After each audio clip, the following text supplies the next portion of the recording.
ਸਤਿ ਸ਼੍ਰੀ ਅਕਾਲ। ਤੁਸੀਂ ਵੇਖ ਰਹੇ ਹੋ ਟੀਵੀ ਪੰਜਾਬ ਤੇ ਮੈਂ ਹਾਂ ਤੁਹਾਡੇ ਨਾਲ ਇੰਦਰਪ੍ਰੀਤ ਕੌਰ ਪੰਨੂ।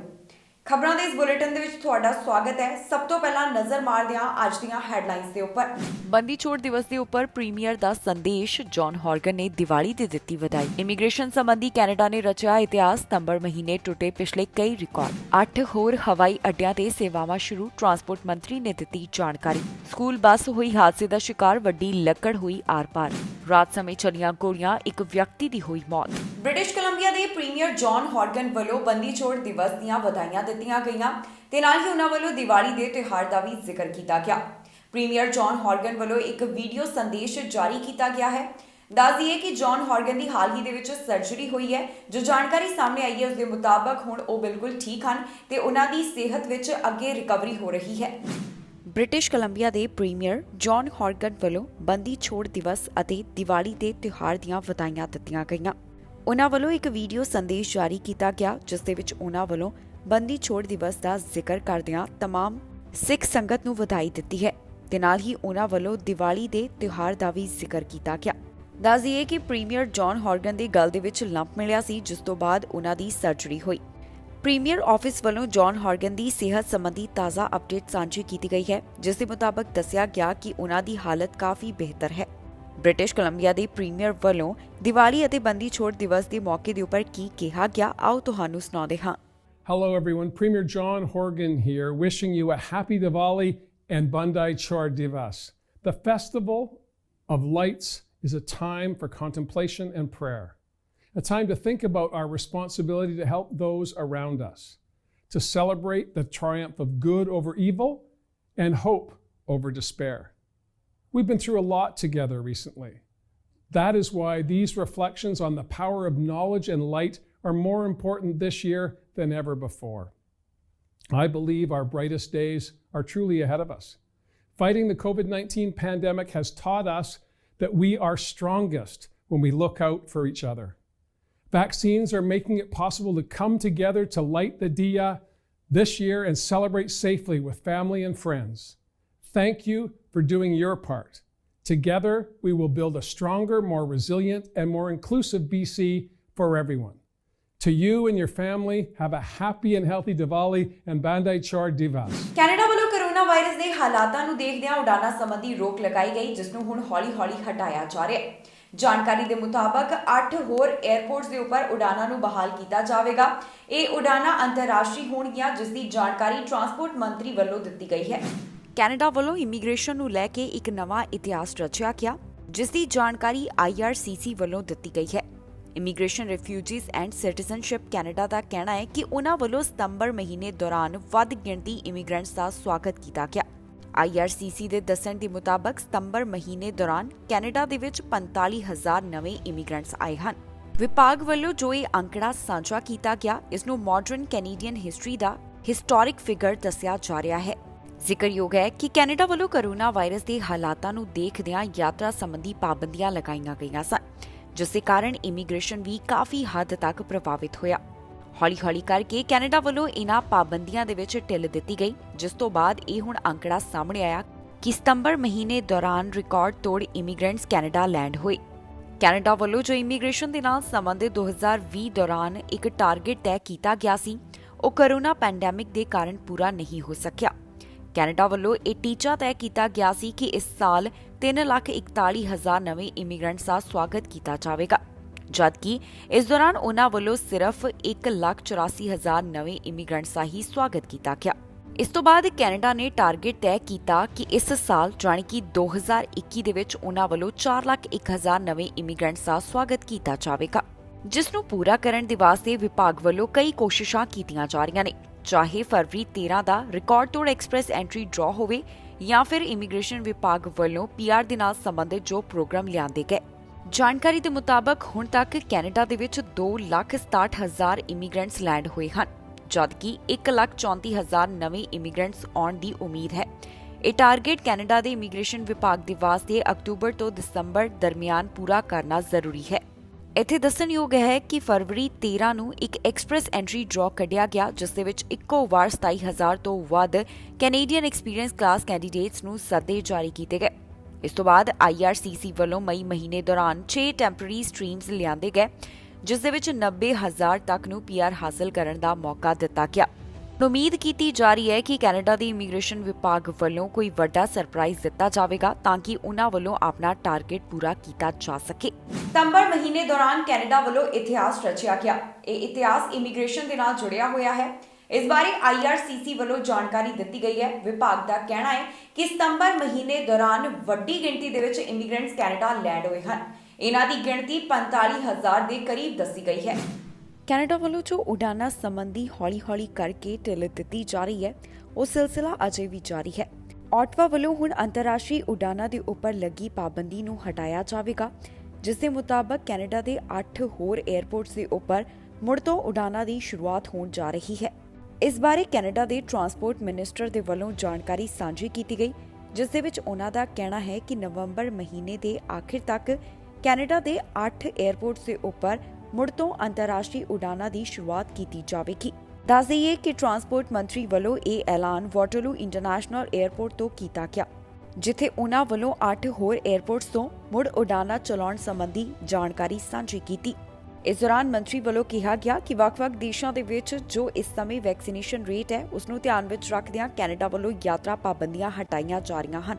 ਕੋਰੋਨਾ ਵਾਇਰਸ ਦਾ ਅਸਰ ਜਿਵੇਂ ਵੱਖ-ਵੱਖ ਚੀਜ਼ਾਂ ਦੇ ਉੱਪਰ ਪਿਆ, ਉਸੇ ਤਰ੍ਹਾਂ 에ਅਰਲਾਈਨ ਇੰਡਸਟਰੀ ਵੀ ਕਾਫੀ ਜ਼ਿਆਦਾ ਪ੍ਰਭਾਵਿਤ ਹੋਈ ਹੈ, ਜਿਸ ਤੋਂ ਬਾਅਦ ਹੁਣ ਉਮੀਦ ਕੀਤੀ ਜਾ ਰਹੀ ਹੈ ਕਿ ਜੋ ਕੋਰੋਨਾ ਪੈਂਡੈਮਿਕ ਦੇ ਕਾਰਨ 에ਅਰਲਾਈਨਸ ਨੂੰ ਘਾਟਾ ਪਿਆ, ਉਸ ਨੂੰ ਪੂਰਾ ਕੀਤਾ ਜਾ ਸਕੇ। ਜ਼ਿਕਰਯੋਗ ਹੈ ਕਿ ਕੈਨੇਡਾ ਵੱਲੋਂ ਉਡਾਨਾਂ ਸੰਬੰਧੀ ਜੋ ਇੱਕ ਕਦਮ ਚੁੱਕਿਆ ਜਾ ਰਿਹਾ ਹੈ, ਇਸ ਦੇ ਨਾਲ ਜ਼ਿਆਦਾ ਲੋਕ ਅੰਤਰਰਾਸ਼ਟਰੀ ਯਾਤਰਾ ਦੇ ਵਾਸਤੇ ਰੀਜਨਲ 에ਅਰਪੋਰਟ ਦੇ ਉੱਪਰ ਜਾ ਸਕਣਗੇ। ਜਾਣਕਾਰੀ ਦੇ ਲਈ ਦੱਸ ਦਈਏ ਕਿ Toronto, Halifax, Quebec City, Montreal, Ottawa, Winnipeg, Edmonton, Calgary ਅਤੇ ਵੈਨਕੂਵਰ ਦੇ 에ਅਰਪੋਰਟਸ ਦੇ ਉੱਪਰ ਮੁੜ ਉਡਾਨਾਂ ਦੀ ਸ਼ੁਰੂਆਤ ਕੀਤੀ ਜਾ ਰਹੀ ਹੈ, ਜਿਸ ਬਾਰੇ ਟਰਾਂਸਪੋਰਟ ਮੰਤਰੀ ਵੱਲੋਂ ਦੱਸਿਆ ਗਿਆ। ਇੰਨਾ ਹੀ ਨਹੀਂ, ਉਹਨਾਂ ਦਾ ਕਹਿਣਾ ਹੈ ਕਿ ਆਉਣ ਵਾਲੇ ਦਿਨਾਂ ਦੇ ਵਿੱਚ ਹੋਰ 에ਅਰਪੋਰਟਸ ਦੇ ਉੱਪਰ ਵੀ ਮੁੜ ਤੋਂ ਉਡਾਨਾਂ ਸੰਬੰਧੀ ਸ਼ੁਰੂਆਤ ਕੀਤੀ ਜਾਵੇਗੀ। ਇੱਥੇ ਦੱਸਣਯੋਗ ਹੈ ਕਿ ਕੋਰੋਨਾ ਪੈਂਡੈਮਿਕ ਨੂੰ ਧਿਆਨ ਵਿੱਚ ਰੱਖਦਿਆਂ ਮਾਰਚ 2020 ਤੋਂ ਹੀ ਵੱਖ-ਵੱਖ ਦੇਸ਼ਾਂ ਵੱਲੋਂ ਉਡਾਨਾਂ ਸੰਬੰਧੀ ਰੋਕ ਲਗਾਈ ਗਈ। ਕੈਨੇਡਾ ਵੱਲੋਂ ਵੀ ਇਸੇ ਤਰ੍ਹਾਂ ਇੱਕ ਕਦਮ ਚੁੱਕਿਆ ਗਿਆ, ਜਿਸ ਵਿੱਚ ਉਹਨਾਂ ਵੱਲੋਂ ਅੰਤਰਰਾਸ਼ਟਰੀ ਯਾਤਰਾ ਨੂੰ ਬੰਦ ਕਰ ਦਿੱਤਾ ਗਿਆ। ਪਰ ਹੁਣ ਜਿਵੇਂ ਵੱਖ-ਵੱਖ ਦੇਸ਼ਾਂ ਦੇ ਵਿੱਚ ਵੈਕਸੀਨੇਸ਼ਨ ਰੇਟ ਹੈ, ਉਸ ਨੂੰ ਧਿਆਨ ਵਿੱਚ ਰੱਖਦਿਆਂ ਕੈਨੇਡਾ ਵੱਲੋਂ ਵੀ ਯਾਤਰਾ ਪਾਬੰਦੀਆਂ ਹਟਾਈਆਂ ਗਈਆਂ ਨੇ। ਸਤੰਬਰ ਮਹੀਨੇ ਤੋਂ ਹੀ ਕੈਨੇਡਾ ਵੱਲੋਂ ਅੰਤਰਰਾਸ਼ਟਰੀ ਯਾਤਰੀਆਂ ਦਾ ਸਵਾਗਤ ਕੀਤਾ ਜਾ ਰਿਹਾ ਹੈ, ਜਿਸ ਵਾਸਤੇ ਸ਼ਰਤ ਰੱਖੀ ਗਈ ਹੈ ਕਿ ਯਾਤਰੀ ਫੁੱਲੀ ਵੈਕਸੀਨੇਟਡ ਹੋਣ। ਐਲਬਰਟਾ ਤੋਂ ਇੱਕ ਅਜਿਹਾ ਮਾਮਲਾ ਸਾਹਮਣੇ ਆਇਆ ਜਿੱਥੇ ਸਕੂਲ ਬੱਸ ਹਾਦਸੇ ਦਾ ਸ਼ਿਕਾਰ ਹੋ ਗਈ।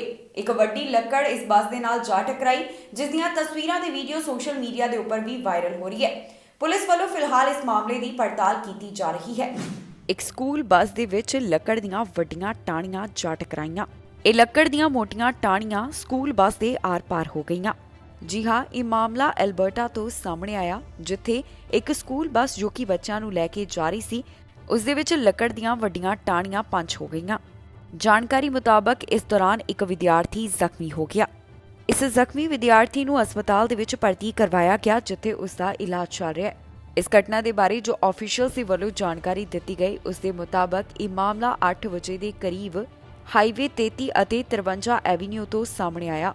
ਇਸ ਹਾਦਸੇ ਦੇ ਵਿੱਚ ਲੱਕੜ ਦੀ ਲੌਗ ਕਿਵੇਂ ਬੱਸ ਦੇ ਵਿੱਚ ਜਾ ਟਕਰਾਈ, ਇਸ ਦੀ ਵੀਡੀਓ ਵੀ ਸਾਹਮਣੇ ਆਈ ਹੈ, ਜਿਸ ਦੇ ਵਿੱਚ ਸਾਫ਼ ਤੌਰ ਦੇ ਉੱਪਰ ਦੇਖਿਆ ਜਾ ਸਕਦਾ ਹੈ ਕਿ ਕਿਸ ਤਰ੍ਹਾਂ ਬੱਸ ਦੇ ਲੱਕੜ ਆਰ-ਪਾਰ ਹੋ ਗਈ। ਫਿਲਹਾਲ ਪੁਲਿਸ ਵੱਲੋਂ ਇਸ ਮਾਮਲੇ ਦੀ ਪੜਤਾਲ ਕੀਤੀ ਜਾ ਰਹੀ ਹੈ ਤੇ ਉਹਨਾਂ ਵੱਲੋਂ ਇਸ ਬਾਰੇ ਬਾਕੀ ਦੀ ਡੀਟੇਲ ਸਾਂਝੀ ਨਹੀਂ ਕੀਤੀ ਗਈ। ਇਸ ਬਾਰੇ RCMP ਦਾ ਕਹਿਣਾ ਹੈ ਕਿ ਅਜੇ ਉਹਨਾਂ ਵੱਲੋਂ अर्ਲੀ ਸਟੇਜ ਦੇ ਉੱਪਰ ਜਾਂਚ ਕੀਤੀ ਜਾ ਰਹੀ ਹੈ। ਦੱਸ ਦਈਏ ਕਿ ਪੈਂਬੀਨਾ ਹਿਲਜ਼ ਸਕੂਲ ਡਿਵੀਜ਼ਨ ਦੇ ਵੱਲੋਂ ਦੱਸਿਆ ਗਿਆ ਕਿ ਬੱਚਿਆਂ ਦੇ ਪਰਿਵਾਰਾਂ ਦੇ ਨਾਲ ਸੰਪਰਕ ਕੀਤਾ ਗਿਆ ਹੈ, ਜਿੱਥੇ ਉਹਨਾਂ ਵੱਲੋਂ ਜਾਣਕਾਰੀ ਸਾਂਝੀ ਕੀਤੀ ਗਈ ਹੈ। ਇਸ ਦੇ ਨਾਲ ਹੀ ਸਕੂਲ ਦਾ ਕਹਿਣਾ ਹੈ ਕਿ ਉਹਨਾਂ ਵੱਲੋਂ ਸਟੂਡੈਂਟ ਸਪੋਰਟ ਸਰਵਿਸਿਜ਼ ਨੂੰ ਵੀ ਘਟਨਾ ਵਾਲੀ ਥਾਂ ਦੇ ਉੱਪਰ ਬੁਲਾਇਆ ਗਿਆ। ਹੁਣ ਪੁਲਿਸ ਵੱਲੋਂ ਇਸ ਮਾਮਲੇ ਦੀ ਪੜਤਾਲ ਕੀਤੀ ਜਾ ਰਹੀ ਹੈ, ਜਿਸ ਤੋਂ ਬਾਅਦ ਉਹਨਾਂ ਵੱਲੋਂ ਬਾਕੀ ਦੀ ਜਾਣਕਾਰੀ ਦਿੱਤੀ ਜਾਵੇਗੀ। ਮੇਪਲ ਰਿਜ ਤੋਂ ਮਾਮਲਾ ਸਾਹਮਣੇ ਆਇਆ, ਜਿੱਥੇ ਰਾਤ ਸਮੇਂ ਗੋਲੀਆਂ ਚੱਲੀਆਂ ਤੇ ਇਸ ਦੌਰਾਨ ਇੱਕ ਵਿਅਕਤੀ ਦੀ ਮੌਤ ਹੋ ਗਈ। ਪੁਲਿਸ ਵੱਲੋਂ ਇਸ ਬਾਰੇ ਜਾਣਕਾਰੀ ਸਾਂਝੀ ਕੀਤੀ ਗਈ ਹੈ, ਪਰ ਅਜੇ ਉਹਨਾਂ ਵੱਲੋਂ ਪੀੜਤ ਦਾ ਨਾਮ ਜਨਤਕ ਨਹੀਂ ਕੀਤਾ ਗਿਆ। ਉਹਨਾਂ ਵੱਲੋਂ ਬਾਕੀ ਮਾਮਲੇ ਦੀ ਪੜਤਾਲ ਕੀਤੀ ਜਾ ਰਹੀ ਹੈ। ਮੇਪਲ ਰਿਜ ਦੇ ਵਿੱਚ ਰਾਤ ਸਮੇਂ ਗੋਲੀਆਂ ਚੱਲਣ ਦਾ ਮਾਮਲਾ ਸਾਹਮਣੇ ਆਇਆ, ਜਿੱਥੇ ਇੱਕ ਵਿਅਕਤੀ ਦੀ ਮੌਤ ਹੋ ਗਈ। ਜਾਣਕਾਰੀ ਮੁਤਾਬਕ ਮੇਪਲ ਰਿਜ ਤੋਂ ਜੋ ਗੋਲੀਬਾਰੀ ਦਾ ਮਾਮਲਾ ਸਾਹਮਣੇ ਆਇਆ, ਉੱਥੇ ਜਾਂਚ ਦੇ ਵਾਸਤੇ ਇੰਟੀਗ੍ਰੇਟਿਡ ਹੋਮਿਸਾਈਡ ਇਨਵੈਸਟੀਗੇਸ਼ਨ ਟੀਮ ਨੂੰ ਬੁਲਾਇਆ ਗਿਆ। ਇਸ ਦੇ ਨਾਲ ਹੀ ਲੋਕਲ ਕਾਂਸਟੇਬਲ ਵੱਲੋਂ ਜੋ ਇਸ ਮਾਮਲੇ ਸੰਬੰਧੀ ਜਾਣਕਾਰੀ ਦਿੱਤੀ ਗਈ ਉਸ ਦੇ ਮੁਤਾਬਕ ਜਦੋਂ ਇੱਥੋਂ ਬਾਡੀ ਮਿਲੀ ਤਾਂ ਰਿਜ ਮੈਡੋਜ਼ RCMP ਵੱਲੋਂ ਆਈਹਿਟ ਨੂੰ ਬੁਲਾਇਆ ਗਿਆ। ਉਨ੍ਹਾਂ ਦੱਸਿਆ ਕਿ 102nd ਐਵੀਨਿਊ ਦੇ 25300 ਬਲਾਕ ਤੋਂ ਉਨ੍ਹਾਂ ਨੂੰ ਗੋਲੀਆਂ ਚੱਲਣ ਦੇ ਬਾਰੇ ਰਿਪੋਰਟਸ ਮਿਲੀਆਂ। ਇਸ ਤੋਂ ਬਾਅਦ ਜਦੋਂ ਫਰੰਟਲਾਈਨ ਆਫੀਸਰਸ ਘਟਨਾ ਵਾਲੀ ਥਾਂ ਦੇ ਉੱਪਰ ਪਹੁੰਚੇ ਤਾਂ ਉਨ੍ਹਾਂ ਨੇ ਦੇਖਿਆ ਕਿ ਇੱਕ 57 ਸਾਲਾ ਵਿਅਕਤੀ ਜ਼ਖਮੀ ਹਾਲਤ ਦੇ ਵਿੱਚ ਸੀ। ਇਹ ਵਿਅਕਤੀ ਇੱਕ ਚਿੱਟੇ ਰੰਗ ਦੀ GMC ਪਿਕਅਪ ਟਰੱਕ ਦੇ ਵਿੱਚ ਸੀ। ਇਸ ਨੂੰ ਬਚਾਉਣ ਦੀ ਕੋਸ਼ਿਸ਼ ਕੀਤੀ ਗਈ ਪਰ ਇਸ ਦੀ ਮੌਕੇ ਦੇ ਉੱਪਰ ਹੀ ਮੌਤ ਹੋ ਗਈ। ਫਿਲਹਾਲ ਰਿਜ ਮੈਡੋਜ਼ ਸੀਰੀਅਸ ਕ੍ਰਾਈਮ ਯੂਨਿਟ ਵੱਲੋਂ ਆਈਹਿਟ ਦੇ ਨਾਲ ਇਸ ਮਾਮਲੇ ਦੀ ਪੜਤਾਲ ਮਿਲ ਕੇ ਕੀਤੀ ਜਾ ਰਹੀ ਹੈ। ਉਨ੍ਹਾਂ ਦਾ ਕਹਿਣਾ ਹੈ ਕਿ ਜੇਕਰ ਕਿਸੇ ਨੂੰ ਵੀ ਇਸ ਘਟਨਾ ਦੇ ਬਾਰੇ ਕੋਈ ਜਾਣਕਾਰੀ ਹੋਵੇ ਜਾਂ ਫਿਰ ਕਿਸੇ ਕੋਲ ਵੀ ਇਸ ਮਾਮਲੇ ਸੰਬੰਧੀ ਡੈਸ਼ ਕੈਮਰਾ ਵੀਡੀਓ ਹੋਵੇ ਤਾਂ ਫਿਰ 187755144448 ਦੇ ਉੱਪਰ ਆਈਹਿਟ ਦੇ ਨਾਲ ਸੰਪਰਕ ਕੀਤਾ ਜਾ ਸਕਦਾ ਹੈ। ਫਿਲਹਾਲ ਆਈਹਿਟ ਵੱਲੋਂ ਜਾਂ ਫਿਰ ਪੁਲਿਸ ਵੱਲੋਂ ਪੀੜਤ ਦਾ ਨਾਮ ਜਨਤਕ ਨਹੀਂ ਕੀਤਾ ਗਿਆ, ਸਿਰਫ ਉਸ ਦੀ ਉਮਰ ਹੀ ਦੱਸੀ ਗਈ ਹੈ। ontario ਵੱਲੋਂ ਮਿਨੀਮਮ ਵੇਜ ਦੇ ਨਾਲ ਸੰਬੰਧਿਤ ਇੱਕ ਵੱਡਾ ਐਲਾਨ ਕੀਤਾ ਗਿਆ ਜਿਸ ਦੀ ਜਾਣਕਾਰੀ ਪ੍ਰੀਮੀਅਰ ਡਗ ਫੋਰਡ ਵੱਲੋਂ ਦਿੱਤੀ ਗਈ ਹੈ। ਪ੍ਰੀਮੀਅਰ ਦਾ ਕਹਿਣਾ ਹੈ ਕਿ ਉਹਨਾਂ ਵੱਲੋਂ ਮਿਨੀਮਮ ਵੇਜ ਦੇ ਵਿੱਚ ਵਾਧਾ ਕਰਕੇ ਇਸ ਨੂੰ ਹੁਣ $15 ਪ੍ਰਤੀ ਘੰਟਾ ਕਰ ਦਿੱਤਾ ਗਿਆ ਹੈ। ਇਸ ਬਾਰੇ ਉਹਨਾਂ ਵੱਲੋਂ ਹੋਰ ਕੀ ਜਾਣਕਾਰੀ ਦਿੱਤੀ ਗਈ ਤੁਹਾਨੂੰ ਦੱਸਾਂਗੇ ਇਸ ਖਬਰ ਦੇ ਵਿੱਚ। ontario ਵੱਲੋਂ ਮਿਨੀਮਮ ਵੇਜ ਦੇ ਵਿੱਚ ਵਾਧਾ ਕੀਤਾ ਜਾ ਰਿਹਾ ਹੈ ਜਿਸ ਦੀ ਸ਼ੁਰੂਆਤ 1 ਜਨਵਰੀ ਤੋਂ ਹੋਵੇਗੀ। ਜੀ ਹਾਂ, ontario ਦੇ ਵਿੱਚ ਹੁਣ ਮਿਨੀਮਮ ਵੇਜ $15 ਪ੍ਰਤੀ ਘੰਟਾ ਹੋਵੇਗੀ। ਇਸ ਬਾਰੇ ontario ਦੇ ਪ੍ਰੀਮੀਅਰ ਡਗ ਫੋਰਡ ਵੱਲੋਂ ਐਲਾਨ ਕੀਤਾ ਗਿਆ ਜਿਸ ਦੇ ਵਿੱਚ ਉਹਨਾਂ ਨੇ ਕਿਹਾ ਕਿ ਪ੍ਰੋਵਿੰਸ ਦੇ ਵਿੱਚ ਮਿਨੀਮਮ ਵੇਜ ਨੂੰ ਵਧਾ ਕੇ $15 ਪ੍ਰਤੀ ਘੰਟਾ ਕਰ ਦਿੱਤਾ ਗਿਆ ਹੈ। ਇਸ ਪ੍ਰੋਵਿੰਸ ਦੇ ਵਿੱਚ ਜਨਵਰੀ 2022 ਤੋਂ ਹੀ ਨਵਾਂ ਮਿਨੀਮਮ ਵੇਜ ਰੇਟ ਲਾਗੂ ਹੋ ਜਾਵੇਗਾ। ਮੌਜੂਦਾ ਸਮੇਂ ontario ਦੇ ਵਿੱਚ $14.35 ਪ੍ਰਤੀ ਘੰਟੇ ਹਿਸਾਬ ਦੇ ਨਾਲ ਮਿਨੀਮਮ ਵੇਜ ਮਿਲ ਰਹੀ ਹੈ ਜਿਸ ਨੂੰ ਹੁਣ ਅੱਗੇ ਵਧਾਇਆ ਜਾ ਰਿਹਾ ਹੈ। ਦੱਸ ਦਈਏ ਕਿ ਪ੍ਰੀਮੀਅਰ ਫੋਰਡ ਦੇ ਐਲਾਨ ਦੇ ਮੁਤਾਬਕ ਹੁਣ ਐਲਕੋਹਲ ਦੇ ਨਾਲ ਜੁੜੇ ਹੋਏ ਵਰਕਰਸ ਦੀ ਮਿਨੀਮਮ ਵੇਜ ਨੂੰ $12.55 ਤੋਂ ਵਧਾ ਕੇ $15 ਪ੍ਰਤੀ ਘੰਟਾ ਕੀਤਾ ਜਾ ਰਿਹਾ ਹੈ। ਪ੍ਰੀਮੀਅਰ ਦਾ ਕਹਿਣਾ ਹੈ ਕਿ ਮਹਿੰਗਾਈ ਦਰ ਨੂੰ ਦੇਖਦਿਆਂ ਉਨ੍ਹਾਂ ਵੱਲੋਂ ਹਰ ਸਾਲ ਅਕਤੂਬਰ ਮਹੀਨੇ ਵਿੱਚ ਮਿਨੀਮਮ ਵੇਜ ਵਧਾਈ ਜਾਵੇਗੀ। ਇਸ ਤੋਂ ਪਹਿਲਾਂ ਪ੍ਰੋਵਿੰਸ ਵੱਲੋਂ 1 ਅਕਤੂਬਰ ਨੂੰ ਮਿਨੀਮਮ ਵੇਜ ਦੇ ਵਿੱਚ 10 ਸੈਂਟਸ ਦਾ ਵਾਧਾ ਕੀਤਾ ਗਿਆ ਸੀ। ਜ਼ਿਕਰਯੋਗ ਹੈ ਕਿ ontario ਵੱਲੋਂ ਮਿਨੀਮਮ ਵੇਜ ਦੇ ਨਾਲ ਸੰਬੰਧਿਤ ਜੋ ਇਹ ਇੱਕ ਕਦਮ ਚੁੱਕਿਆ ਜਾ ਰਿਹਾ ਹੈ ਇਸ ਦੇ ਬਾਰੇ NDP ਪਾਰਟੀ ਵੱਲੋਂ ਵੀ ਆਪਣੇ ਵਿਚਾਰ ਸਾਂਝੇ ਕੀਤੇ ਗਏ ਨੇ। ਇਸ ਬਾਰੇ NDP ਦਾ ਕਹਿਣਾ ਹੈ ਕਿ ਹੁਣ ਘਰ ਗੈਸ ਅਤੇ ਹੋਰ तमाम ਚੀਜ਼ਾਂ ਦੀ ਜੋ ਮਹਿੰਗਾਈ ਵਧਦੀ ਜਾ ਰਹੀ ਹੈ ਉਸ ਨੂੰ ਧਿਆਨ ਵਿੱਚ ਰੱਖਦਿਆਂ ਪ੍ਰੋਵਿੰਸ ਵੱਲੋਂ ਜੋ ਮਿਨੀਮਮ ਵੇਜ ਦੇ ਵਿੱਚ ਵਾਧਾ ਕੀਤਾ ਗਿਆ ਉਹ ਕਾਫੀ ਨਹੀਂ ਹੈ।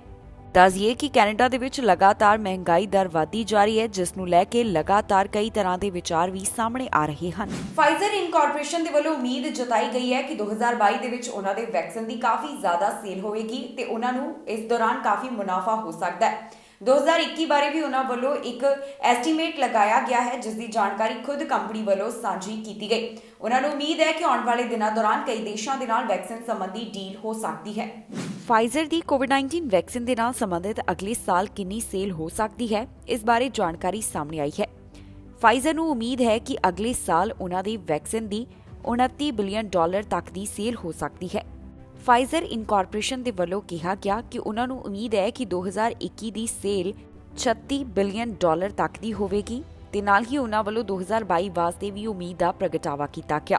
ਫਾਈਜ਼ਰ ਇਨਕਾਰਪੋਰੇਸ਼ਨ ਨੂੰ ਪੂਰੀ ਉਮੀਦ ਹੈ ਕਿ ਅਗਲੇ ਸਾਲ ਉਹਨਾਂ ਦੀ ਸੇਲ $29 ਬਿਲੀਅਨ ਤੱਕ ਦੀ ਹੋ ਸਕਦੀ ਹੈ।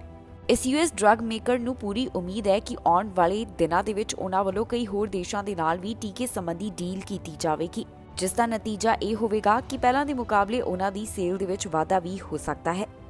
ਜੋ 3rd ਕੁਆਰਟਰ ਦੇ ਬਾਰੇ ਸੇਲ ਸੰਬੰਧੀ ਜਾਣਕਾਰੀ ਸਾਹਮਣੇ ਆਈ ਹੈ ਉਸ ਦੇ ਮੁਤਾਬਕ ਇਸ ਵੈਕਸੀਨ ਕੰਪਨੀ ਨੂੰ $13 ਬਿਲੀਅਨ ਦਾ ਫਾਇਦਾ ਹੋਇਆ ਜਾਣੀ ਕਿ ਉਹਨਾਂ ਦੀ ਇੰਨੀ ਵੈਕਸੀਨ ਦੀ ਸੇਲ ਹੋਈ ਹੈ। ਇਸ ਦੇ ਨਾਲ ਫਾਈਜ਼ਰ ਦੇ ਸ਼ੇਅਰਸ ਦੇ ਵਿੱਚ 4% ਦਾ ਉਛਾਲ ਦੇਖਿਆ ਜਾ ਸਕਦਾ ਹੈ। ਜ਼ਿਕਰਯੋਗ ਹੈ ਕਿ ਫਾਈਜ਼ਰ ਵੈਕਸੀਨ ਨੂੰ ਕਈ ਦੇਸ਼ਾਂ ਦੇ ਵਿੱਚ ਮਨਜ਼ੂਰੀ ਮਿਲੀ ਹੈ। ਕੈਨੇਡਾ ਦੇ ਵਿੱਚ 12 ਸਾਲ ਅਤੇ ਇਸ ਤੋਂ ਵੱਧ ਉਮਰ ਵਾਲਿਆਂ ਨੂੰ ਇਹ ਟੀਕਾ ਲਗਾਇਆ ਜਾ ਰਿਹਾ ਹੈ। ਫਾਈਜ਼ਰ ਵੱਲੋਂ ਜੋ ਬੱਚਿਆਂ ਦੇ ਉੱਪਰ ਕਲੀਨਿਕਲ ਟ੍ਰਾਇਲ ਕਰਵਾਇਆ ਗਿਆ ਉਸ ਦਾ ਡਾਟਾ ਵੀ ਉਹਨਾਂ ਵੱਲੋਂ ਹੈਲਥ ਕੈਨੇਡਾ ਨੂੰ ਭੇਜਿਆ ਗਿਆ ਹੈ ਜਿਸ ਸੰਬੰਧੀ ਉਮੀਦ ਕੀਤੀ ਜਾ ਰਹੀ ਹੈ ਕਿ ਜਲਦ ਹੀ ਬੱਚਿਆਂ ਦੇ ਵਾਸਤੇ ਇਸ ਵੈਕਸੀਨ ਨੂੰ ਮਨਜ਼ੂਰੀ ਮਿਲ ਜਾਵੇਗੀ। ਪਾਰਲੀਮੈਂਟ ਦੇ ਵਿੱਚ ਮੈਂਬਰ ਪਾਰਲੀਮੈਂਟ ਦੇ ਲਈ ਕੋਵਿਡ-19 ਵੈਕਸੀਨ ਨੂੰ ਲਾਜ਼ਮੀ ਕੀਤਾ ਗਿਆ। ਇਸ ਤੋਂ ਬਾਅਦ ਹੁਣ ਸੈਨੇਟਰਸ ਦੇ ਵਾਸਤੇ ਵੀ ਅਜਿਹਾ ਕਦਮ ਚੁੱਕਿਆ ਜਾ ਰਿਹਾ ਹੈ। ਸੈਨੇਟ ਦੇ ਵਿੱਚ ਦਾਖਲ ਹੋਣ ਵਾਲੇ ਵਿਜ਼ਿਟਰਸ ਦੇ ਵਾਸਤੇ ਵੀ ਇਹ ਵੈਕਸੀਨੇਸ਼ਨ ਦੀ ਨੀਤੀ ਲਾਗੂ ਹੋਵੇਗੀ ਜਿਸ ਦਾ ਮਤਲਬ ਹੈ ਕਿ ਸੈਨੇਟਰਸ ਦੇ ਨਾਲ ਹੁਣ ਵਿਜ਼ਿਟਰਸ ਦੇ ਵਾਸਤੇ ਵੀ ਕੋਵਿਡ-19 ਵੈਕਸੀਨ ਦਾ ਸਬੂਤ ਦਿਖਾਉਣਾ ਜ਼ਰੂਰੀ ਹੋਵੇਗਾ। ਕੈਨੇਡਾ ਦੇ ਵਿੱਚ ਕੋਰੋਨਾ ਵਾਇਰਸ ਦੇ ਹਾਲਾਤਾਂ ਨੂੰ ਧਿਆਨ ਵਿੱਚ ਰੱਖਦਿਆਂ ਵੈਕਸੀਨੇਸ਼ਨ ਦੇ ਨਾਲ ਜੁੜੇ ਹੋਏ ਕਈ ਕਦਮ ਚੁੱਕੇ ਜਾ ਰਹੇ ਨੇ। ਪਾਰਲੀਮੈਂਟ ਦੇ ਵਿੱਚ ਮੈਂਬਰ ਪਾਰਲੀਮੈਂਟ ਦੇ ਲਈ ਕੋਵਿਡ-19 ਵੈਕਸੀਨ ਲਾਜ਼ਮੀ ਕਰਨ ਤੋਂ ਬਾਅਦ ਹੁਣ ਸੈਨੇਟ ਸਟਾਫ ਵਾਸਤੇ ਵੀ ਅਜਿਹਾ ਕਦਮ ਚੁੱਕਿਆ ਗਿਆ। ਜਾਣਕਾਰੀ ਮੁਤਾਬਕ ਸੈਨੇਟ ਸਟਾਫ ਅਤੇ ਵਿਜ਼ਿਟਰਸ ਦੇ ਵਾਸਤੇ ਹੁਣ ਕੋਵਿਡ-19 ਵੈਕਸੀਨ ਲਾਜ਼ਮੀ ਹੋਵੇਗੀ, ਜਿਸ ਦਾ ਮਤਲਬ ਹੈ ਕਿ ਜਿਹੜਾ ਕੈਨੇਡਾ ਦੇ ਸੈਨੇਟ ਦੇ ਵਿੱਚ ਦਾਖਲ ਹੋਣ ਦੀ ਕੋਸ਼ਿਸ਼ ਕਰੇਗਾ ਉਸ ਤੋਂ ਵੀ ਹੁਣ ਕੋਵਿਡ-19 ਵੈਕਸੀਨ ਦਾ ਪ੍ਰੂਫ ਦਿਖਾਉਣਾ ਹੋਵੇਗਾ। ਇਸ ਬਾਰੇ ਸੈਨੇਟ ਦੇ ਇੰਟਰਨਲ ਇਕਨੋਮੀ ਕਮੇਟੀ ਦੇ ਵੱਲੋਂ ਜਾਣਕਾਰੀ ਸਾਂਝੀ ਕੀਤੀ ਗਈ ਹੈ, ਜਿਸ ਦੇ ਵਿੱਚ ਉਹਨਾਂ ਨੇ ਦੱਸਿਆ ਕਿ ਕਿਹਨਾਂ ਵਾਸਤੇ ਕੋਵਿਡ-19 ਵੈਕਸੀਨ ਜ਼ਰੂਰੀ ਹੋਵੇਗਾ। ਸੈਨੇਟ ਦੀ ਇੰਟਰਨਲ ਇਕਨੋਮੀ ਕਮੇਟੀ ਦੇ ਮੁਤਾਬਕ ਸੈਨੇਟ ਸਟਾਫ, ਜਰਨਲਿਸਟ, ਵਿਜ਼ਿਟਰ ਅਤੇ ਹੋਰ ਜਿਹੜੇ ਇੱਥੇ ਆਉਣਾ ਚਾਹੁੰਦੇ ਹਨ ਉਹਨਾਂ ਦੇ ਲਈ ਜ਼ਰੂਰੀ ਹੈ ਕਿ ਕੋਵਿਡ-19 ਵੈਕਸੀਨ ਲੱਗੀ ਹੋਵੇ। ਦੱਸ ਦਈਏ ਕਿ ਪਿਛਲੇ ਹਫ਼ਤੇ ਸੈਨੇਟ ਸਪੀਕਰ ਵੱਲੋਂ ਵੀ ਸੈਨੇਟਰਸ ਦੇ ਵਾਸਤੇ ਕੋਵਿਡ-19 ਵੈਕਸੀਨ ਦੇ ਬਾਰੇ ਐਲਾਨ ਕੀਤਾ ਗਿਆ ਸੀ, ਜਿਸ ਤੋਂ ਬਾਅਦ ਲੀਡਰਸ ਦੇ ਨਾਲ ਇਸ ਸੰਬੰਧੀ ਵਿਚਾਰ ਵਟਾਂਦਰਾ ਕੀਤਾ ਗਿਆ। ਇੱਥੇ ਦੱਸਣਯੋਗ ਹੈ ਕਿ ਕੰਜ਼ਰਵੇਟਿਵ ਸੈਨੇਟ ਵੱਲੋਂ ਅਜੇ ਵੈਕਸੀਨੇਸ਼ਨ ਦੇ ਬਾਰੇ ਜਾਣਕਾਰੀ ਨਹੀਂ ਦਿੱਤੀ ਗਈ। ਉਹਨਾਂ ਵੱਲੋਂ ਅਜੇ ਤੱਕ ਇਹ ਨਹੀਂ ਦੱਸਿਆ ਗਿਆ ਕਿ 18 ਵਿੱਚੋਂ ਉਹਨਾਂ ਦੇ ਕਿੰਨੇ ਸੈਨੇਟਰਸ ਫੁੱਲੀ ਵੈਕਸੀਨੇਟਡ ਹਨ। ਉਧਰ ਐਨਡੀਪੀ ਅਤੇ ਲਿਬਰਲ ਪਾਰਟੀ ਵੱਲੋਂ ਪਹਿਲਾਂ ਹੀ ਕੋਵਿਡ-19 ਵੈਕਸੀਨ ਸੰਬੰਧੀ ਜਾਣਕਾਰੀ ਦਿੱਤੀ ਗਈ ਸੀ। ਕੈਨੇਡਾ ਦੇ ਵੱਖ-ਵੱਖ ਪ੍ਰੋਵਿੰਸਸ ਦੇ ਵਿੱਚ ਜਿਹੜੇ ਹਸਪੀਟਲ ਨੇ ਉਹਨਾਂ ਵੱਲੋਂ ਵੈਕਸੀਨੇਸ਼ਨ ਨੀਤੀ ਲਿਆਂਦੀ ਗਈ ਹੈ, ਜਿਸ ਦੇ ਮੁਤਾਬਕ ਜੇਕਰ ਤੁਸੀਂ ਕੋਵਿਡ-19 ਵੈਕਸੀਨ ਦੇ ਦੋਨੋਂ ਸ਼ਾਟ ਨਹੀਂ ਲਗਵਾਉਂਦੇ ਤਾਂ ਫਿਰ ਤੁਹਾਡੀ ਨੌਕਰੀ ਖਤਰੇ ਦੇ ਵਿੱਚ ਹੈ। ਲਗਾਤਾਰ ਹਸਪਤਾਲਾਂ ਵੱਲੋਂ ਇਸ ਬਾਰੇ ਜਾਣਕਾਰੀ ਦਿੱਤੀ ਜਾ ਰਹੀ ਹੈ। ਇਸ ਖਬਰ ਦੇ ਵਿੱਚ ਜਾਣਕਾਰੀ ਤੁਹਾਡੇ ਨਾਲ ਸਾਂਝੀ ਕਰਾਂਗੇ ਕਿ ਕਿਸ ਹਸਪਤਾਲ ਤੋਂ ਤਾਜ਼ਾ ਮਾਮਲੇ ਸਾਹਮਣੇ ਆ ਰਹੇ ਨੇ, ਜਿਸ ਦੇ ਵਿੱਚ ਦੱਸਿਆ ਜਾ ਰਿਹਾ ਹੈ ਕਿ ਇਸ ਸਮੇਂ ਕਿੰਨੇ ਕਰਮਚਾਰੀ ਅਨਵੈਕਸੀਨੇਟਡ ਹਨ। ਹੈਲਥ ਸਾਇੰਸਿਜ਼ ਨਾਰਥ ਵੱਲੋਂ ਜੋ ਕਰਮਚਾਰੀ ਨਵੰਬਰ 12 ਤੋਂ ਪਹਿਲਾਂ ਕੋਵਿਡ-19 ਵੈਕਸੀਨ ਦੇ ਦੋਨੋਂ ਸ਼ਾਟ ਨਹੀਂ ਲਗਵਾਉਣਗੇ ਉਹਨਾਂ ਨੂੰ ਸਸਪੈਂਡ ਕੀਤਾ ਜਾਵੇਗਾ। ਜਾਣਕਾਰੀ ਮੁਤਾਬਕ ਜਿਹੜੇ ਅਨਵੈਕਸੀਨੇਟਡ ਵਰਕਰਸ ਨੇ ਜੋ ਡੈਡਲਾਈਨ ਤੋਂ ਪਹਿਲਾਂ ਵੀ ਕੋਵਿਡ-19 ਵੈਕਸੀਨ ਨਹੀਂ ਲਗਵਾਉਣਗੇ ਉਹਨਾਂ ਨੂੰ ਬਿਨਾਂ ਤਨਖਾਹ ਦੇ ਮੁਅੱਤਲ ਕੀਤਾ ਜਾਵੇਗਾ। ਹਸਪੀਟਲ ਵੱਲੋਂ ਜੋ ਵੈਕਸੀਨੇਸ਼ਨ ਦੀ ਪਾਲਿਸੀ ਅਪਡੇਟ ਕੀਤੀ ਗਈ ਉਸ ਦੇ ਵਿੱਚ ਉਹਨਾਂ ਕਿਹਾ ਕਿ ਜਿਹੜੇ ਕਰਮਚਾਰੀ ਘਰ ਤੋਂ ਵੀ ਕੰਮ ਕਰ ਰਹੇ ਨੇ ਉਹਨਾਂ ਵਾਸਤੇ ਵੀ ਵੈਕਸੀਨ ਹਾਸਲ ਕਰਨਾ ਜ਼ਰੂਰੀ ਹੈ ਤੇ ਉਹਨਾਂ ਦੇ ਉੱਪਰ ਵੀ ਵੈਕਸੀਨੇਸ਼ਨ ਨੀਤੀ ਦੇ ਤਹਿਤ ਕਾਰਵਾਈ ਕੀਤੀ ਜਾਵੇਗੀ ਜੇਕਰ ਉਹ ਅਨਵੈਕਸੀਨੇਟਡ ਹੋਣਗੇ। ਹਸਪੀਟਲ ਵੱਲੋਂ ਸਾਂਝੀ ਕੀਤੀ ਗਈ ਜਾਣਕਾਰੀ ਦੇ ਮੁਤਾਬਕ ਸਿਰਫ ਉਹਨਾਂ ਕਰਮਚਾਰੀਆਂ ਨੂੰ ਹੀ ਰਾਹਤ ਦਿੱਤੀ ਜਾਵੇਗੀ ਜੋ ਕਿ ਕਿਸੇ ਮੈਡੀਕਲ ਕਾਰਨ ਦੇ ਕਰਕੇ ਵੈਕਸੀਨ ਨਹੀਂ ਲਗਵਾ ਸਕਦੇ। ਇਸ ਹਸਪਤਾਲ ਵੱਲੋਂ ਵੈਕਸੀਨੇਸ਼ਨ ਦੀ ਪਾਲਿਸੀ ਅਕਤੂਬਰ 27 ਨੂੰ ਅਪਰੂਵ ਕੀਤੀ ਗਈ ਸੀ।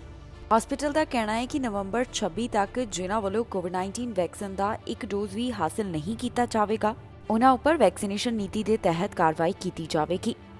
ਇਸ ਦੇ ਨਾਲ ਹੀ ਓਨਟਾਰੀਓ ਦੇ ਕਈ ਹੋਰ ਹਸਪਤਾਲਾਂ ਵੱਲੋਂ ਵੀ ਵੈਕਸੀਨ ਦੇ ਨਾਲ ਸੰਬੰਧਿਤ ਕਦਮ ਚੁੱਕਿਆ ਜਾ ਰਿਹਾ ਹੈ, ਜਿਸ ਦੇ ਬਾਰੇ ਸਮੇਂ-ਸਮੇਂ ਦੇ ਉੱਪਰ ਉਹਨਾਂ ਵੱਲੋਂ ਜਾਣਕਾਰੀ ਦਿੱਤੀ ਜਾ ਰਹੀ ਹੈ। ਟੋਰਾਂਟੋ ਦੇ ਇੱਕ ਹਸਪੀਟਲ ਯੂਨੀਵਰਸਿਟੀ ਹੈਲਥ ਨੈਟਵਰਕ ਦੇ ਵੱਲੋਂ ਵੀ ਜੋ ਵੈਕਸੀਨੇਸ਼ਨ ਨੀਤੀ ਲਿਆਂਦੀ ਗਈ ਉਸ ਦੇ ਮੁਤਾਬਕ ਉਹਨਾਂ ਵੱਲੋਂ ਅਨਵੈਕਸੀਨੇਟਡ ਵਰਕਰਸ ਦੇ ਉੱਪਰ ਕਾਰਵਾਈ ਕੀਤੀ ਜਾਵੇਗੀ।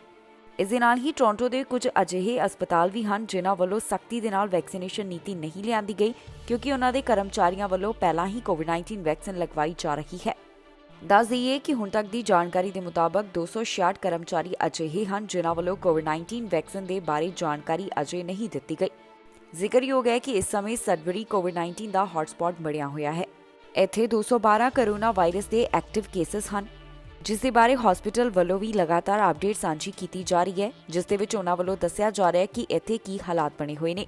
ਕਿਊਬੈਕ ਵੱਲੋਂ ਪਾਬੰਦੀਆਂ ਦੇ ਵਿੱਚ ਰਾਹਤ ਦੇਣ ਦੀ ਸ਼ੁਰੂਆਤ ਕੀਤੀ ਗਈ ਹੈ। ਸਕੂਲਾਂ ਦੇ ਵਿੱਚ ਬੱਚਿਆਂ ਨੂੰ ਕਿਹਾ ਗਿਆ ਕਿ ਕਲਾਸਰੂਮ ਦੇ ਵਿੱਚ ਵੀ ਮਾਸਕ ਪਾਉਣਾ ਲਾਜ਼ਮੀ ਹੋਵੇਗਾ, ਪਰ ਹੁਣ ਇਸ ਨੂੰ ਹਟਾਇਆ ਜਾ ਰਿਹਾ ਹੈ, ਜਿਸ ਦਾ ਮਤਲਬ ਹੈ ਕਿ ਕਿਊਬੈਕ ਦੇ ਸਕੂਲਾਂ ਦੇ ਵਿੱਚ ਵਿਦਿਆਰਥੀਆਂ ਵਾਸਤੇ ਕਲਾਸਰੂਮ ਅੰਦਰ ਮਾਸਕ ਪਾਉਣਾ ਹੁਣ ਲਾਜ਼ਮੀ ਨਹੀਂ ਹੋਵੇਗਾ।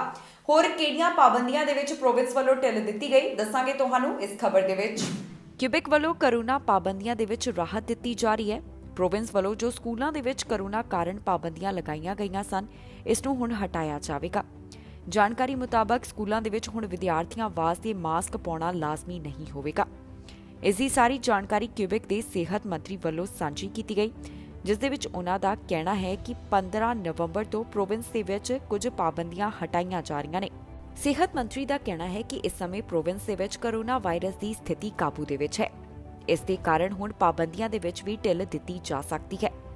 ਜਾਣਕਾਰੀ ਦੇ ਮੁਤਾਬਕ ਬਾਰ, ਰੈਸਟੋਰੈਂਟ, ਨਾਈਟ ਕਲੱਬਸ ਦੇ ਵਿੱਚ ਜੋ ਨੱਚਣ ਗਾਉਣ ਸੰਬੰਧੀ ਰੋਕ ਲਗਾਈ ਗਈ ਹੁਣ ਇਸ ਨੂੰ ਵੀ ਹਟਾਇਆ ਜਾਵੇਗਾ।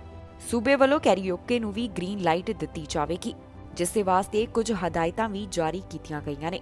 ਇਸ ਦੇ ਨਾਲ ਹੀ ਦੱਸਿਆ ਗਿਆ ਕਿ ਇਹਨਾਂ ਥਾਵਾਂ ਦੇ ਉੱਪਰ ਮਾਸਕ ਪਾਉਣਾ ਵੀ ਜ਼ਰੂਰੀ ਹੋਵੇਗਾ ਤੇ ਵੈਕਸੀਨੇਸ਼ਨ ਪਾਸਪੋਰਟ ਦਾ ਵੀ ਜ਼ਿਕਰ ਕੀਤਾ ਗਿਆ।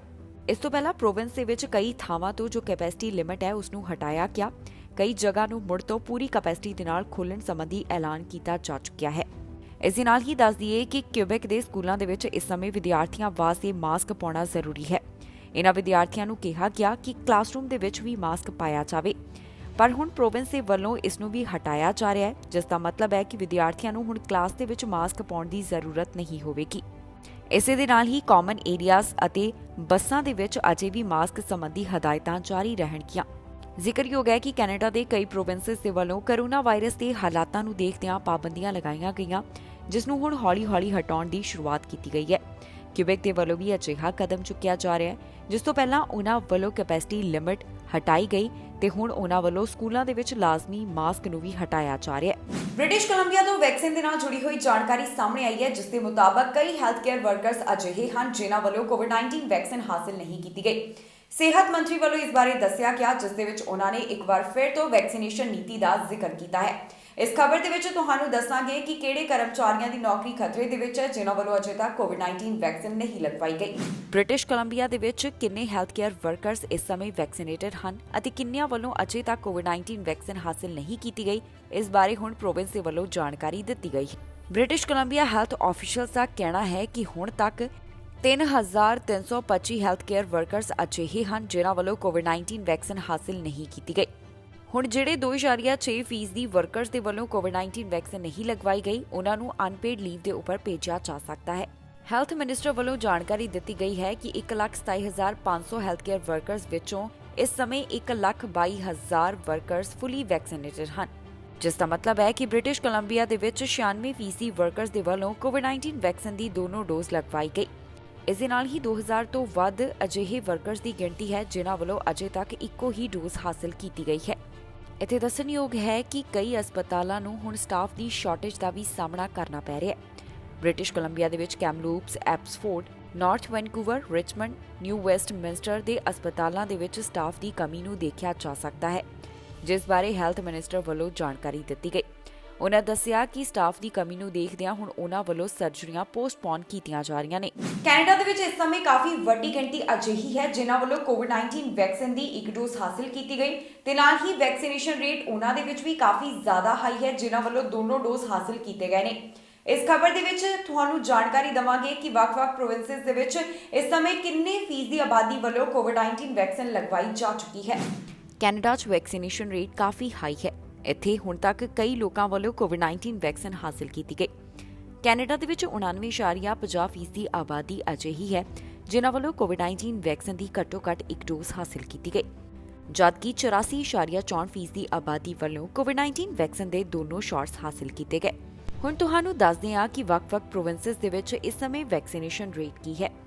ਬ੍ਰਿਟਿਸ਼ ਕੋਲੰਬੀਆ ਦੇ ਵਿੱਚ 90.53%, ਐਲਬਰਟਾ ਦੇ ਵਿੱਚ 86.50%, ਸਸਕੈਚੁਆਨ ਦੇ ਵਿੱਚ 87.60%, ਮੈਨੀਟੋਬਾ ਦੇ ਵਿੱਚ 99.27%, ਓਨਟਾਰੀਓ ਦੇ ਵਿੱਚ 88.55%, ਕਿਊਬੈਕ ਦੇ ਵਿੱਚ 91.2%, ਨਿਊ ਬਰਨਸਵਿਕ ਦੇ ਵਿੱਚ 92.61%, ਨੋਵਾ ਸਕੋਸ਼ੀਆ ਦੇ ਵਿੱਚ 92.98%, ਪ੍ਰਿੰਸ ਐਡਵਰਡ ਆਈਲੈਂਡ ਦੇ ਵਿੱਚ 95.88%, ਨਿਊ ਫਾਊਂਡਲੈਂਡ ਐਂਡ ਲੈਬਰਾਡੋਰ ਦੇ ਵਿੱਚ 96.46%, ਨਨਾਵਤ ਦੇ ਵਿੱਚ 99.24% ਆਬਾਦੀ ਵੱਲੋਂ ਕੋਵਿਡ-19 ਵੈਕਸੀਨ ਦੀ ਘੱਟੋ-ਘੱਟ ਇੱਕ ਖੁਰਾਕ ਹਾਸਲ ਕੀਤੀ ਗਈ ਹੈ। ਇਸ ਦੇ ਨਾਲ ਹੀ ਬ੍ਰਿਟਿਸ਼ ਕੋਲੰਬੀਆ ਦੇ ਵਿੱਚ 85.84%, ਐਲਬਰਟਾ ਦੇ ਵਿੱਚ 79.73%, ਸਸਕੈਚੁਆਨ ਦੇ ਵਿੱਚ 80.12%, ਮੈਨੀਟੋਬਾ ਦੇ ਵਿੱਚ 85.63%, ਓਨਟਾਰੀਓ ਦੇ ਵਿੱਚ 84.91%, ਕਿਊਬੈਕ ਦੇ ਵਿੱਚ 85.54%, ਨਿਊ ਬਰਨਸਵਿਕ ਦੇ ਵਿੱਚ 85.6%, ਨੋਵਾ ਸਕੋਸ਼ੀਆ ਦੇ ਵਿੱਚ 87.31%, ਪ੍ਰਿੰਸ ਐਡਵਰਡ ਆਈਲੈਂਡ ਦੇ ਵਿੱਚ 90.15%, ਨਿਊ ਫਾਊਂਡਲੈਂਡ ਐਂਡ ਲੈਬਰਾਡੋਰ ਦੇ ਵਿੱਚ 99.46% ਅਤੇ ਨੁਨਾਵਤ ਦੇ ਵਿੱਚ 78.21% ਆਬਾਦੀ ਵੱਲੋਂ ਕੋਵਿਡ-19 ਵੈਕਸੀਨ ਦੇ ਦੋਨੋਂ ਸ਼ਾਟਸ ਹੁਣ ਤੱਕ ਹਾਸਲ ਕੀਤੇ ਜਾ ਚੁੱਕੇ ਨੇ। ਇਸ ਖਬਰ ਦੇ ਵਿੱਚ ਜਾਣਕਾਰੀ ਤੁਹਾਡੇ ਨਾਲ ਸਾਂਝੀ ਕਰਾਂਗੇ ਕਿ ਕੈਨੇਡਾ ਦੇ ਕਿਸ ਹਿੱਸੇ ਤੋਂ ਕਿੰਨੇ ਕੋਰੋਨਾ ਵਾਇਰਸ ਦੇ ਮਾਮਲੇ ਸਾਹਮਣੇ ਆਏ। ਇਸ ਸਮੇਂ ਕੈਨੇਡਾ ਦੇ ਵਿੱਚ ਕੋਰੋਨਾ ਵਾਇਰਸ ਦੇ ਕੀ ਹਾਲਾਤ ਬਣੇ ਹੋਏ ਨੇ, ਸਾਰੀ ਜਾਣਕਾਰੀ ਦੱਸਾਂਗੇ ਤੁਹਾਨੂੰ ਇਸ ਖਬਰ ਦੇ ਵਿੱਚ। ਓਨਟਾਰੀਓ ਤੋਂ 24 ਘੰਟਿਆਂ ਦੌਰਾਨ 331 ਕੋਰੋਨਾ ਦੇ ਮਾਮਲੇ ਸਾਹਮਣੇ ਆਏ ਅਤੇ 7 ਮੌਤਾਂ ਇਸ ਵਾਇਰਸ ਦੇ ਕਾਰਨ ਹੋ ਚੁੱਕੀਆਂ ਨੇ। ਪ੍ਰੋਵਿੰਸ ਦੇ ਵਿੱਚ ਹੁਣ ਤੱਕ ਕੁੱਲ 6,708 ਕੋਰੋਨਾ ਦੇ ਮਾਮਲੇ ਸਾਹਮਣੇ ਆ ਚੁੱਕੇ ਨੇ। ਜਿਹੜੇ 24 ਘੰਟਿਆਂ ਦੌਰਾਨ ਮਾਮਲੇ ਦਰਜ ਕੀਤੇ ਗਏ, ਇਹਨਾਂ ਵਿੱਚ 156 ਅਨਵੈਕਸੀਨੇਟਡ, 14 ਪਾਰਸ਼ਲੀ ਵੈਕਸੀਨੇਟਡ ਅਤੇ 136 ਫੁੱਲੀ ਵੈਕਸੀਨੇਟਡ ਸ਼ਾਮਲ ਹਨ। ਇਨ੍ਹਾਂ 24 ਘੰਟਿਆਂ ਦੌਰਾਨ ਹੀ ਯਾਰਕ ਰੀਜਨ ਤੋਂ 44, ਟੋਰਾਂਟੋ ਤੋਂ 42, ਪੀਲ ਰੀਜਨ ਤੋਂ 36, ਔਟਵਾ ਤੋਂ 23, ਹੈਮਿਲਟਨ ਤੋਂ 21 ਮਾਮਲਿਆਂ ਦੀ ਪੁਸ਼ਟੀ ਹੋਈ ਹੈ। ਪ੍ਰੋਵਿੰਸ ਦੇ ਵਿੱਚ ਹੁਣ ਤੱਕ ਕੁੱਲ 9,881 ਮੌਤਾਂ ਇਸ ਵਾਇਰਸ ਦੇ ਕਾਰਨ ਹੋ ਚੁੱਕੀਆਂ ਨੇ। ਵੈਕਸੀਨੇਸ਼ਨ ਦੇ ਨਾਲ ਜੁੜੀ ਹੋਈ ਜਾਣਕਾਰੀ ਦੇ ਮੁਤਾਬਕ ਓਨਟਾਰੀਓ ਦੇ ਵਿੱਚ 84.6% ਦੀ ਆਬਾਦੀ ਵੱਲੋਂ ਕੋਵਿਡ-19 ਵੈਕਸੀਨ ਦੀਆਂ ਦੋਨੋਂ ਡੋਜ਼ ਹਾਸਲ ਕੀਤੀਆਂ ਗਈਆਂ, ਜਦਕਿ 88.2% ਦੀ ਆਬਾਦੀ ਅਜਿਹੀ ਹੈ ਜਿਨ੍ਹਾਂ ਨੇ ਕੋਵਿਡ-19 ਵੈਕਸੀਨ ਦਾ ਇੱਕ ਡੋਜ਼ ਹਾਸਲ ਕੀਤਾ ਹੈ। ontario ਦੇ ਵਿੱਚ ਐਕਟਿਵ ਕੇਸਿਸ ਦੀ ਗਿਣਤੀ 3,100 ਹੈ ਤੇ ਰਿਕਵਰਡ ਮਾਮਲਿਆਂ ਦਾ ਅੰਕੜਾ 5,87,727 ਦੱਸਿਆ ਜਾ ਰਿਹਾ ਹੈ। ਕਿਊਬੈਕ ਤੋਂ 24 ਘੰਟਿਆਂ ਦੌਰਾਨ 490 ਕੋਰੋਨਾ ਦੇ ਮਾਮਲੇ ਸਾਹਮਣੇ ਆਏ ਅਤੇ ਇਨ੍ਹਾਂ 24 ਘੰਟਿਆਂ ਦੌਰਾਨ 6 ਮੌਤਾਂ ਇਸ ਵਾਇਰਸ ਦੇ ਕਾਰਨ ਹੋ ਗਈਆਂ। ਸੂਬੇ ਵਿੱਚ ਹੁਣ ਤੱਕ ਕੁੱਲ 11,502 ਮੌਤਾਂ ਇਸ ਵਾਇਰਸ ਦੇ ਕਾਰਨ ਹੋ ਚੁੱਕੀਆਂ ਨੇ। ਜਿਹੜੇ ਮਾਮਲੇ 24 ਘੰਟਿਆਂ ਦੌਰਾਨ ਦਰਜ ਕੀਤੇ ਗਏ ਉਨ੍ਹਾਂ ਵਿੱਚ 61% ਅਜਿਹੇ ਸਨ ਜਿਨ੍ਹਾਂ ਵੱਲੋਂ ਕੋਵਿਡ-19 ਵੈਕਸੀਨ ਦੇ ਦੋਨੋਂ ਡੋਜ਼ ਹਾਸਲ ਨਹੀਂ ਕੀਤੇ ਗਏ। ਕਿਊਬੈਕ ਦੇ ਵਿੱਚ ਪਹਿਲਾਂ ਦੇ ਮੁਕਾਬਲੇ ਆਈਸੀਯੂ ਅੰਦਰ ਮਰੀਜ਼ਾਂ ਦੀ ਗਿਣਤੀ ਵਧੀ ਹੈ। 4 ਮਰੀਜ਼ਾਂ ਦੀ ਆਈਸੀਯੂ ਦੇ ਵਿੱਚ ਭਰਤੀ ਤੋਂ ਬਾਅਦ ਇਹ ਮਰੀਜ਼ਾਂ ਦੀ ਗਿਣਤੀ 71 ਦੇ ਉੱਪਰ ਪਹੁੰਚ ਗਈ। ਪ੍ਰੋਵਿੰਸ ਦੇ ਵਿੱਚ ਕਾਫੀ ਵੱਧ ਆਬਾਦੀ ਵੱਲੋਂ ਕੋਵਿਡ-19 ਵੈਕਸੀਨ ਲਗਾਈ ਗਈ ਹੈ। 90% ਦੀ ਆਬਾਦੀ ਅਜਿਹੀ ਹੈ ਜਿਨ੍ਹਾਂ ਵੱਲੋਂ ਕੋਵਿਡ-19 ਵੈਕਸੀਨ ਦੀ ਇੱਕ ਡੋਜ਼ ਅਤੇ 87% ਦੀ ਆਬਾਦੀ ਵੱਲੋਂ ਕੋਵਿਡ-19 ਵੈਕਸੀਨ ਦੀਆਂ ਦੋਨੋਂ ਸ਼ਾਟਸ ਹਾਸਲ ਕੀਤੀਆਂ ਜਾ ਚੁੱਕੀਆਂ ਨੇ। ਕੈਨੇਡਾ ਵਿੱਚ ਹੁਣ ਤੱਕ ਕੁੱਲ 1.7 ਮਿਲੀਅਨ ਤੋਂ ਵੱਧ ਕੋਰੋਨਾ ਦੇ ਮਾਮਲੇ ਸਾਹਮਣੇ ਆ ਚੁੱਕੇ ਨੇ। 38,036 ਮੌਤਾਂ ਇਸ ਵਾਇਰਸ ਦੇ ਕਾਰਨ ਹੋ ਗਈਆਂ। ਐਕਟਿਵ ਕੇਸਿਸ ਦੀ ਗਿਣਤੀ 24,323 ਹੈ, ਜਿਨ੍ਹਾਂ ਵਿੱਚੋਂ 23,558 ਮਾਈਲਡ ਕੰਡੀਸ਼ਨ ਅਤੇ 765 ਸੀਰੀਅਸ ਕੰਡੀਸ਼ਨ ਦੇ ਵਿੱਚ ਨੇ।